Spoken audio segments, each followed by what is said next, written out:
개발 사업의 인과관계 및 활동, 산출, 성과, 목표를 한눈에 볼 수 있는 도구는 크게 세 가지로 나눌 수 있습니다. 리절트 프레임워크, 로지컬 프레임워크, PDM이라는 서식이 대표적입니다. PDM은 우리나라의 공적 개발 원조 사업을 수행하는 코이카에서 주로 활용하는 사업관리 모니터링 도구입니다. PDM은 프로젝트 디자인 매트릭스의 약자로 개발 사업의 투입, 활동, 산출과 같은 주요 요소와 성과 및 영향까지 한 장의 도표로 일목요연하게 나타낼 수 있는 장점이 있습니다. 사행사열의 PDM 서식은 단순해 보이나 이를 짜임새 있게 채우기 위해 여러 질문과 분석을 거쳐 논리적으로 완성해야 합니다. PDM 서식의 가로줄에는 사업 내용의 요약 정보, 객관적 검증 지표, 검증 수단, 중요 과정을 기입하고 같은 열의 사업 내용의 추진에 있어 가정 조건에 영향을 받는다라는 사업의 수평 논리를 표기합니다. 세로줄에는 표의 하단부터 투입 자원, 활동, 산출물, 성과, 영향을 표기해 사업의 수직 논리를 나타냅니다. 이것은 가진 자원으로 모든 활동을 이행하고 산출물을 얻었다면 의도했던 성과와 기대한 영향을 달성한다라는 논리입니다. 이처럼 PDM은 인과관계에 근거해 사업의 투입부터 기대 성과까지 한눈에 사업을 파악할 수 있는 정보를 제공합니다.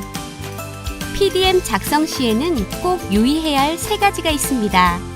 바로 논리성, 연관성, 체계성입니다. 이 세 가지 중에 하나라도 불완전하게 작성되면 개발 사업의 활동과 기대 성과가 엉뚱한 곳으로 도달할 수 있습니다. 사례를 통해 하나씩 살펴볼까요? 먼저 논리성입니다. 사업 기획 시 현장 조사와 문헌 조사를 통해 사업 대상에 해결하고자 하는 문제점을 인식하고 문제 해결을 위한 근거 자료와 대안을 파악합니다. 이는 사업 기획의 논리성을 확보하기 가장 기본적인 과정이며 이러한 내용이 PDM에 충분히 반영되어야 합니다. 그럼 PDM의 논리성은 어떻게 확보되는지 예시로 살펴보겠습니다. 아프리카 어느 한 나라에서 안전한 식수 공급을 목표로 진행하고 있는 상수도 설비 사업입니다. 수혜 대상 분석 결과 사업 대상자인 그랜드 피크 지역의 주민 60%는 월 평균 소득이 25만 원으로 대표적인 최빈민층 거주 지역임을 확인하였습니다. 지역 주민들은 가구당 30만 원에 달하는 상수 연결 비용을 부담할 수 없어 불법 민간업자로부터 10배 비싼 물을 필요할 때마다 구입하거나 우물물을 이용하고 있으나 마을 우물이 화장실과 근접해 있어 수질 오염 개연성이 상당히 높아 식수로 적합하지 않은 상황입니다. 또한 지역 주민들은 현재 월 평균 수도 요금으로 32,000원, 소득의 13%나 지출하고 있습니다. 그러나 이 사업 후 수도 요금이 약 11,000원으로 낮아지면 주민들의 부담이 많이 줄어들 것으로 예상됩니다.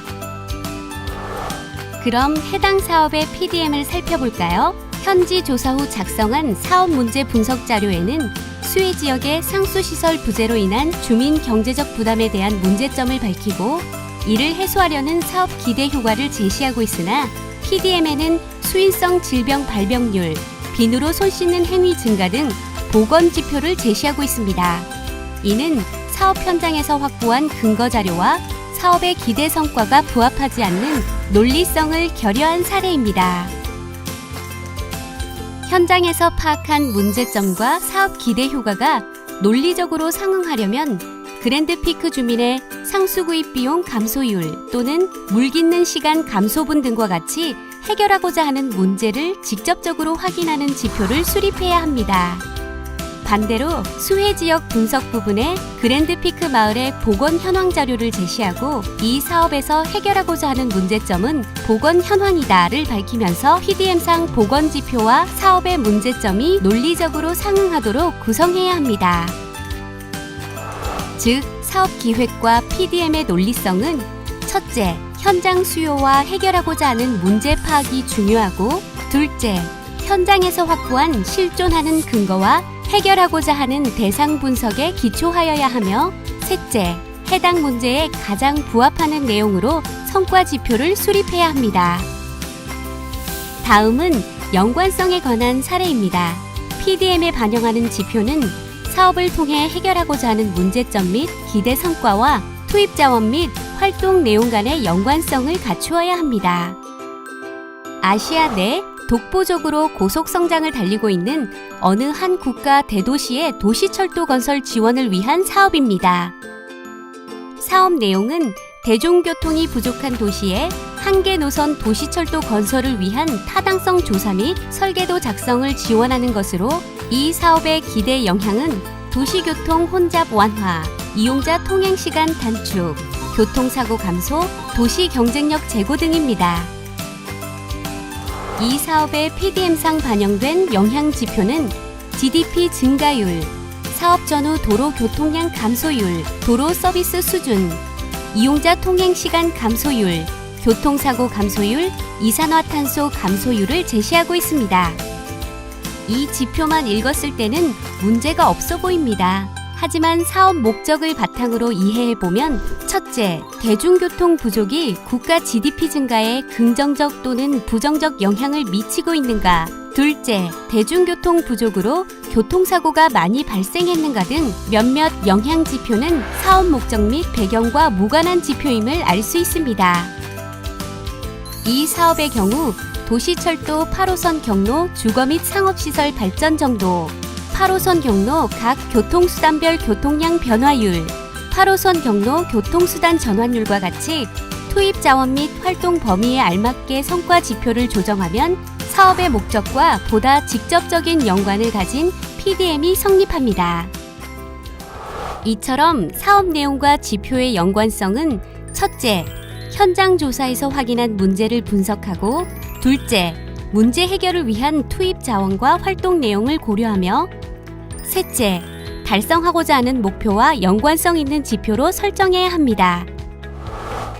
사업의 산출, 성과, 최종 목표까지 이르는 과정은 변화이론의 개념과 같이 사업의 산출 결과가 활용되어 발전하는 양상으로 전개되며 각 단계별 인과관계를 고려하여 지표 체계 간 논리적 공백이나 순서의 뒤바뀜 또는 중복 없이 작성해야 합니다.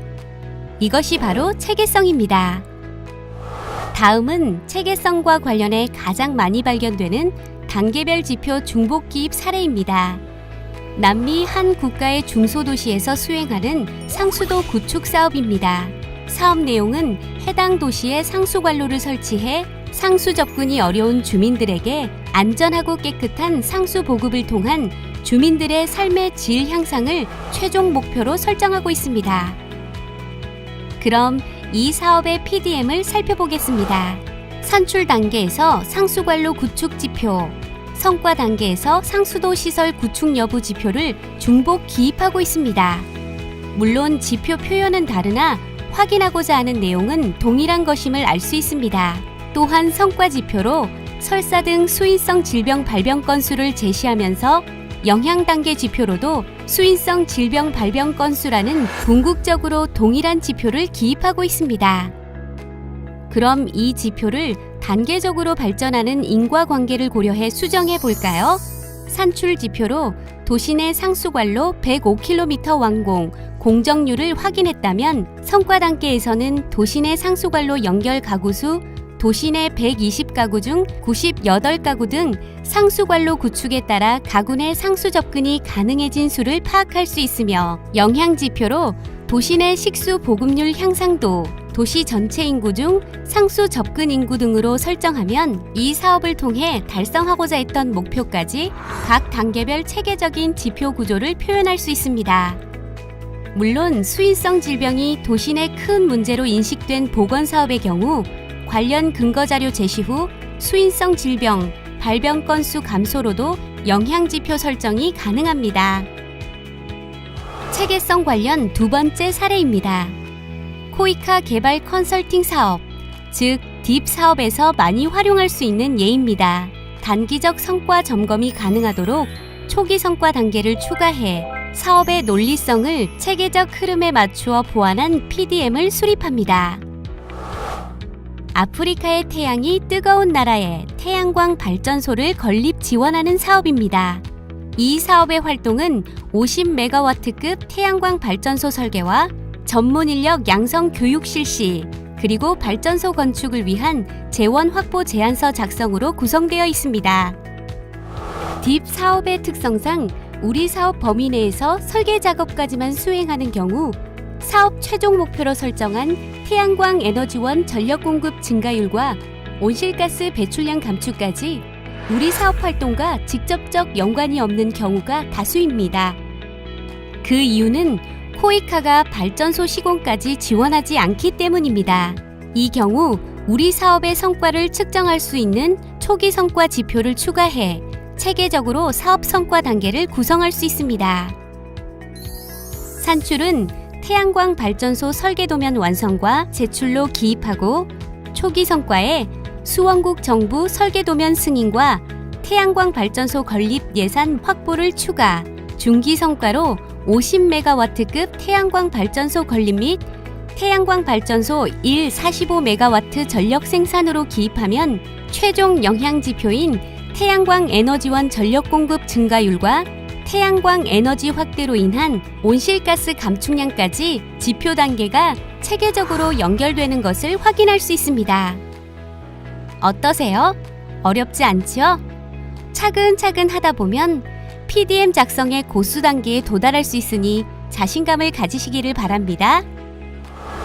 PDM을 활용한 사업 활동과 기대 성과를 효과적으로 관리하는 데 있어 앞에서 제시한 논리성, 연관성, 체계성을 갖춘다면 누구나 PDM의 달인이 될 수 있습니다.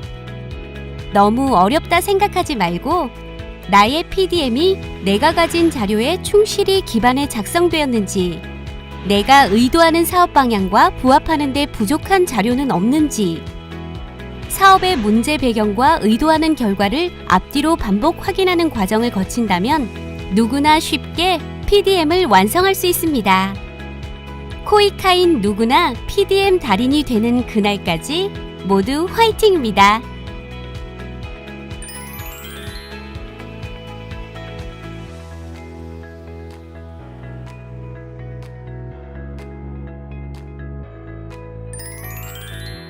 본 지식 충전 시리즈는 코이카 평가심사실과 함께합니다.